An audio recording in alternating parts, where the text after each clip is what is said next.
Hey, what's up everybody? Welcome back to Sunday Morning Shred. I'm your host, Mark Murray. This is the show where you wake up Sunday, you roll out of bed, go grab your coffee, your energy drink, or if you're like this guy over here, get your chocolate milk, turn on YouTube, and the show is ready and waiting for you. This is the show where we talk guitars, I take your guys' questions and answer them. Sometimes I show you guitars that I'm watching on eBay and Reverb and thinking about buying, crazy cool deals. I also like to share your guys' bands, so if you guys are in a band and you want to be entered into like a little mini competition, send me an email, mark@guitarguts.com. I want to gather a bunch of you guys' bands together, play some of them on here, and then let people vote on them, and we'll figure out some prize for the winner. So I also like to show your guys' creations. If you guys are modding your own guitars and you have cool custom guitars that you want to share with the audience here, send me an email, mark@guitarguts.com. Pictures of the guitar would be cool. But really what I would love is a video. If you guys can make a video like 2 minutes long, showing the guitar and telling us about it. We love to see you guys, see your faces and hear your voices. It really helps make this more of a community. So if you want to make a video showing your modded up guitars or your custom or refinished guitars that you or somebody else did the work to, anything, we just want to see cool guitars here. So send those to me as well, mark@guitarguts.com. This week on the show, I got a bunch of questions over the last few weeks from the YouTube videos and from Instagram. So I'll be answering a bunch of those today. Some of them go back to the first episode of Season 4 of Trash to Thrash, that Purple Crackle LTD. Some of them were about the JSX Blue Crackle Splatter Jackson that I did a couple weeks ago. And next week I'll answer questions about this past week's guitar, the Kerry King inspired Jackson Rhodes.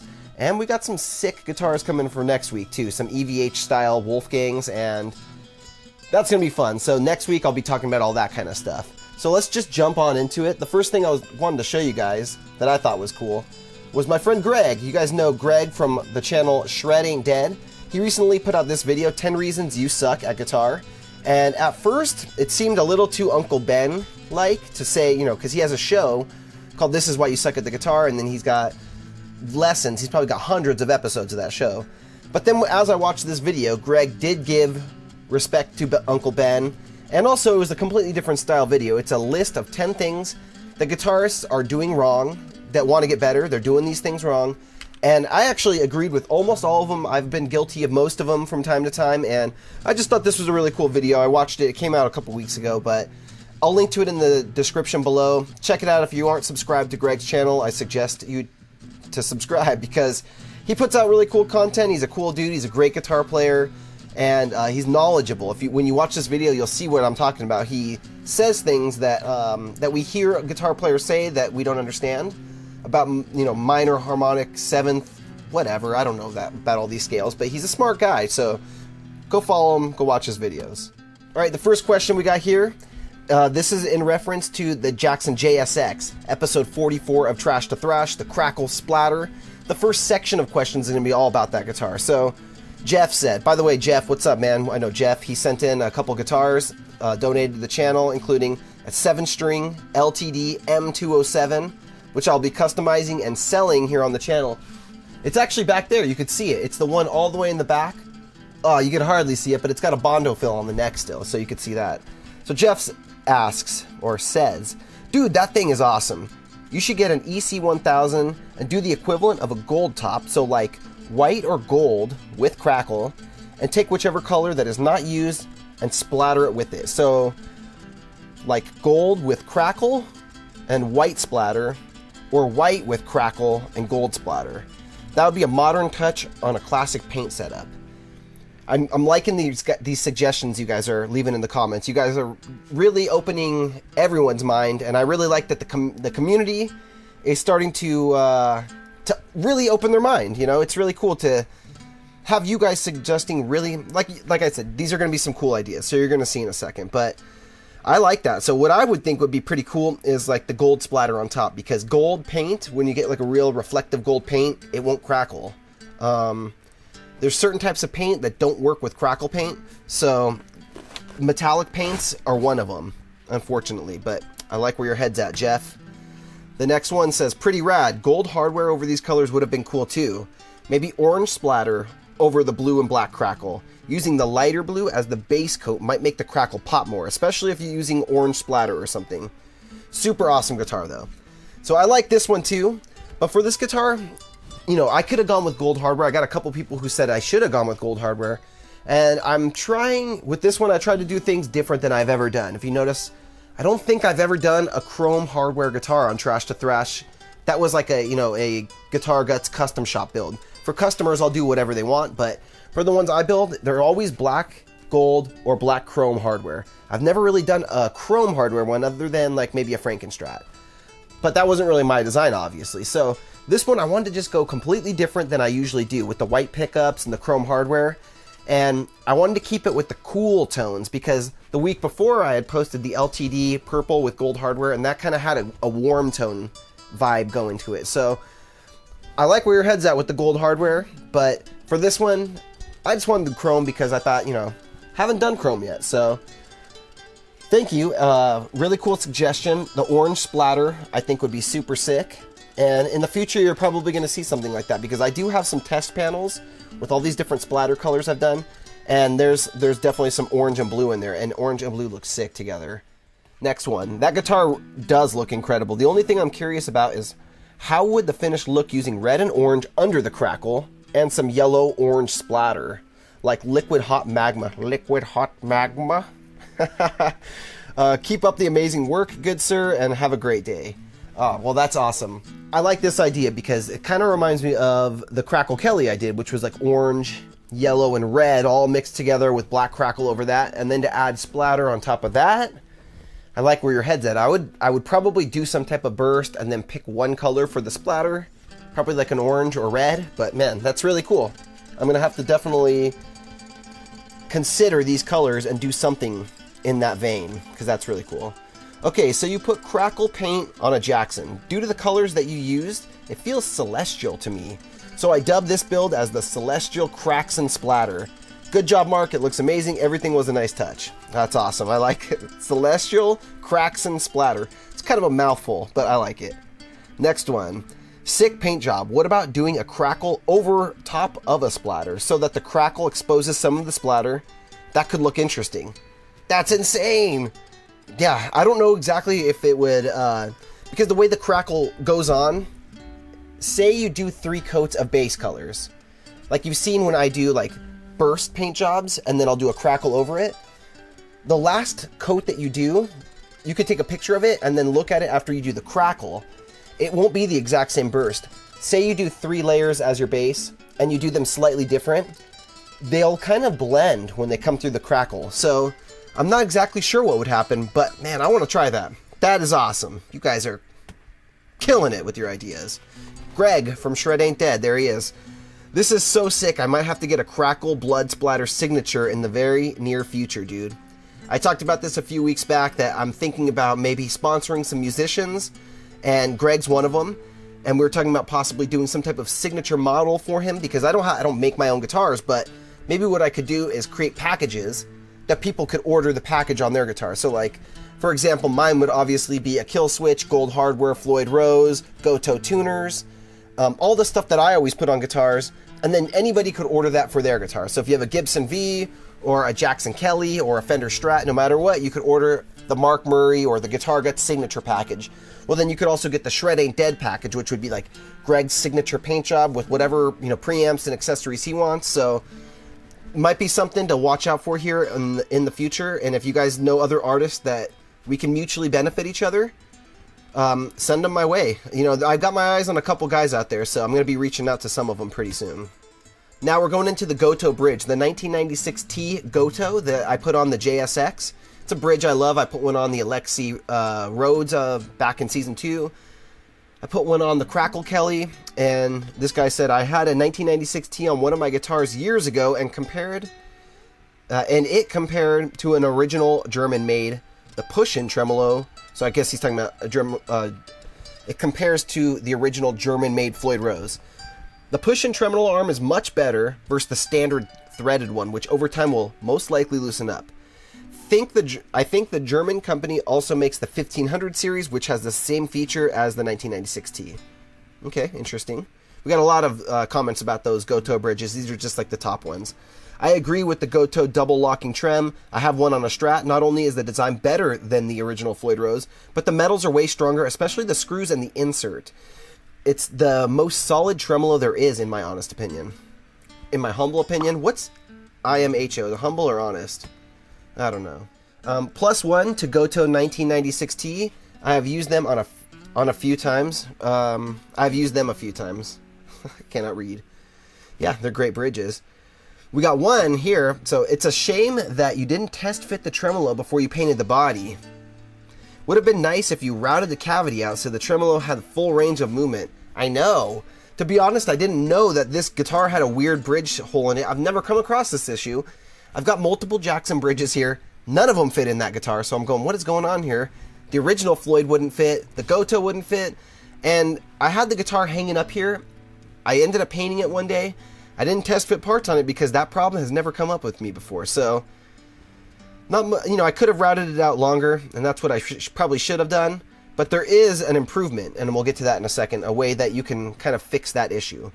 Right here, someone said, Floyd Rose Purist here. Nothing beats the OFR, but I'd definitely like to check out the Goto. I wonder how they stack up against, say, the 1000 series. I have an extra Goto 1996 in my cabinet here, a black one, and I was thinking about dropping it in one of my guitars so I could put my money where my mouth is and really start playing one, because I've never used one long term, and I am curious about that. I know Goto is one of the best in the industry, and like I said, I've never heard anyone say anything bad who's used these bridges. Everybody says they're amazing, so I was going to drop one in one of my guitars this week, and the only ones I have are black, and then I realized I don't really play any guitars with black hardware and a Floyd Rose right now, which is insane to me because that's all I played for a long time. Everything's black nickel or gold in my collection, other than like a couple older guitars I don't really play anymore. So I'm going to have to build myself something with some black hardware, I think. Someone replied, oh, I know Frederick. I plan to replace a Floyd Rose Special by a Goto GE 1996T on my Fender HM Strat. We got an HM coming up on one of the future episodes of Season 4 of Trash to Thrash, by the way. From what I heard until now, the Goto is better than the 1000. I will be sure to test that because I have an OFR and a Floyd Rose 1000. Interesting. Another thing I had asked the audience was, when you do splatter paint jobs, do you like the splatter to go over the logo, or do you think that the splatter should go on and then you add the logo after? I prefer it to go logo and then throw the splatter over the logo just a little so you could still clearly read the logo, but I like that the logo is embedded under the blood. I think that looks cool. Someone said splatter over the logo because in theory the alien's blood would be splattered over the finished guitar. That makes sense to me. Another person said the splatter goes under the logo so it looks intentional, which I think if it's under the clear coat, it's going to look intentional either way, but I see your point. I see what you're saying here. We had a response to another message question that I had got, and someone had told me if you get a 1/2 degree neck shim from StewMac, you can raise the bridge off the body. So what it does, let's say this is the guitar here, it tilts the neck up so that the strings are going to be pointing higher and the bridge can be mounted higher, and it's going to bring the bridge up off the body. That's actually exactly what I did on this guitar. So I blocked it and I angled it so that you can't pull it back, but it sits perfectly. Okay, and then we have one here that says, I would have liked to see some more info on your spray gun. So they're referring to the shop tour video I did a couple weeks ago, and I don't really use the spray gun lately. I've been using cans, and it's just a lot easier, way faster cleanup. And the gun I have is actually a nice gun. It's like, I think it's like a $350 gun by Eastwood. It's the CC500, which I use, and it's great, but I've been using Spray Max in a can, and it's just so much faster and easier, and I don't have to do any cleanup. Cleaning the gun and cleaning all that stuff kind of sucks. So lately, I've not been wanting to use the gun. Next one. Man, I have a few guitars. Lately, I've been using just the volume knob, and I have a guitar with no knobs at all, just a bridge straight to the jack. I still need the tone knob in some guitars, but in general, I prefer to have both pickups just because it looks nice, but I don't use the neck pickup most of the time. So this guy took out the volume knob too, straight pickup to output jack. That's awesome. That's crazy, but that's awesome. Someone replied to that. A buddy of mine was doing that too. The pickup straight to the jack, using a volume pedal on his amp control switches. Said he could maximize the output of the pickup that way. Sounded true. That's worth an experiment. That's worth an experiment. I'm curious to know how much more output you can get if you bypass even a volume pot. So someone said what would be cool is a volume knob with a built-in kill switch in the top. That's something I've had a lot of people request from me, and I've actually thought about modding a kill switch to look like a knob, just like, you know, taking a knob and like epoxying it onto the button of the kill switch so that it just looks like a knob. It doesn't look like you even have a kill switch, but it'd be a non-functioning knob, because I don't think anybody makes anything like that yet. But Tessie, Iron Age, where you guys at? Let's make that.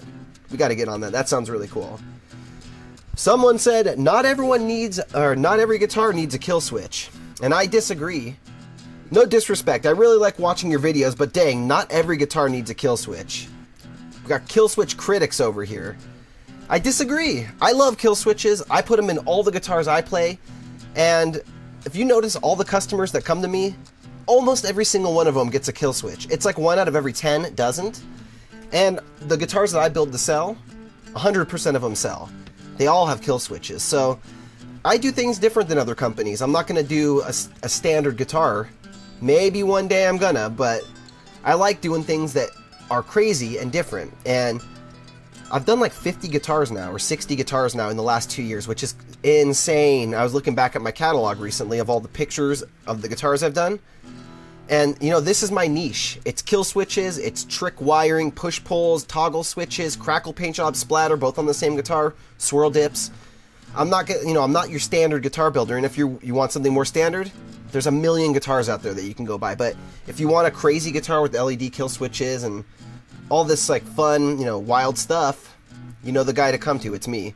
So no, it's I don't feel disrespect, and no disrespect, that's cool, but I'm the kill switch king, man. So if you want a crazy guitar, you come to me. If you don't want a crazy guitar, you don't come to me. And if you do want to order one, obviously I'm not going to force you to put a kill switch on it. So it's up to you guys.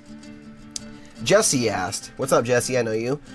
Hey, Mark, do you recommend any solid-state amp heads? I have one recommendation. I like the AVT 150 or the AVT 50 from Marshall. I've used that model for 15 years or more, since like 2005, so over 15 years. And that's what I've been using since I was back in a band. I still have my full stack with an AVT 50. Super loud, 812s. I love the tone I get out of it, and playing like classic metal, you know, I'm not the most modern guitarist as far as tone goes. I'm not Tosin Abasi over here. But if you want Metallica tones, Megadeth, any thrashy tones, shred tones, I love those amps. Another one that I really like is the Boss Katanas. So I don't think those have any tubes in them. Those are solid state, I'm pretty sure.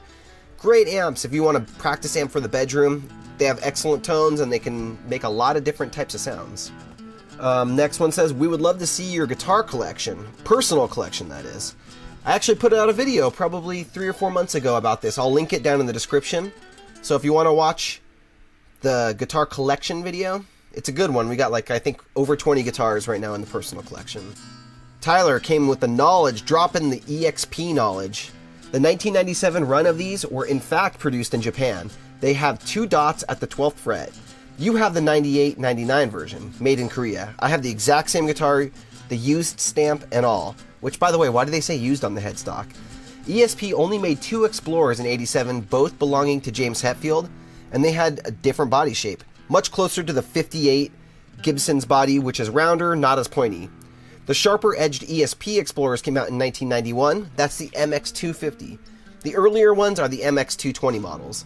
I didn't verify this, but I have read similar things to this, and he sounds like he knows what he's talking about. If he's wrong, let me know in the comments section, but this sounds pretty accurate to me. Alright guys, well that's all of them for this week. So if you guys sent him one of those questions, I appreciate it. Leave your comments in the Trash to Thrash videos or down below these videos here, the Sunday Morning Shred videos, and I gather them up and I answer them up here on the show. So thanks for watching, guys, and I will see you guys next week. Be sure to hit that subscribe button. Rock on, my friends.